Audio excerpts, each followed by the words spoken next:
నమస్తే. రాష్ట్రంలో ఉన్నటువంటి ఉన్నత విద్యా సంస్థలైనటువంటి ఇంజనీరింగ్, ఫార్మసీ, ఎంబీఏ, ఎంసీఏ కళాశాలలో మరి ఆ కళాశాలలో పనిచేస్తున్నటువంటి అధ్యాపకులు మరో కొత్త సమస్యను ఎదుర్కోబోతున్నారు. ఏంటంటే రాష్ట్ర ప్రభుత్వం జనవరి 28, 2025 నాడు ఒక సర్క్యులర్, ఒక జీవో జారీ చేసి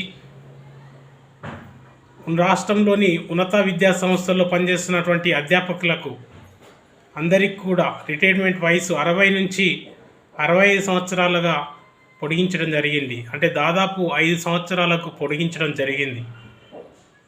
మరి ఆ జీవోలో పొందుపరిచినటువంటి విషయం ఏమిటి అంటే 65కు పొడిగిస్తూ అన్ని విద్యాశాఖలకు లెటర్లు జారీ చేసి అన్ని యూనివర్సిటీ రిజిస్టర్లకు లెటర్లు జారీ చేయడం జరిగింది.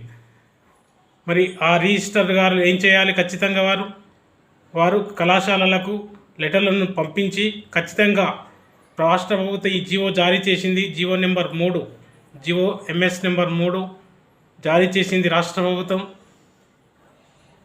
ఖచ్చితంగా మీ కళాశాలలో పనిచేస్తున్నటువంటి అధ్యాపకులు 60 నుంచి 65 సంవత్సరాలుగా కొనసాగించే విధంగా చర్యలు తీసుకోవాలని చెప్పేసి లెటర్ను జారీ చేయాలి. కానీ అది ఎక్కడ కూడా చేయకపోవడం ద్వారా ఇవాళ ఎంతోమంది అధ్యాపకులు తమ ఉద్యోగాలను కోల్పోయే అవకాశం కనపడుతుంది. ఇప్పటికైనా రాష్ట్ర ఉన్నత విద్యాశాఖ జారీ చేసినటువంటి సర్క్యులర్ జీవో ఏదైతే ఉందో జీవో ఎంఎస్ నెంబర్ 3ని కొనసాగిస్తూ అన్ని కళాశాలలు ఈ జీవోను అమలు చేసే విధంగా చర్యలు తీసుకునే విధంగా ఒక సర్క్యులర్ జారీ చేయాలని చెప్పేసి జేఎన్టీహెచ్క్యూ మరియు ఉస్మానియా యూనివర్సిటీ వీసీ రిజిస్టర్లుగా తెలియజేస్తున్నాం. అంతేకాకుండా ఆయా యూనివర్సిటీ పరిధిలో ఉన్నటువంటి కళాశాలలలో క్యాడర్ రేషియో ఎక్కడ కూడా అమలు కావడం లేదు. ఫ్యాకల్టీ క్యాడర్ రేషియో 1:2:6 అనేది ఎక్కడ కూడా అమలు కావడం లేదు. దీనితోటి విద్యార్థులకు నాణ్యమైనటువంటి విద్యను కోల్పోతున్నటువంటి పరిస్థితి అయితే కనపడుతుంది. కాబట్టి నాణ్యమైనటువంటి విద్య అందాలి అంటే ఫ్యాకల్టీ క్యాడర్ రేషియో అమలు చేయాల్సిందే, దాని నిబంధన ప్రకారంగా అమలు చేయాల్సిందే అనేటువంటి గుర్తు చేస్తున్నాం.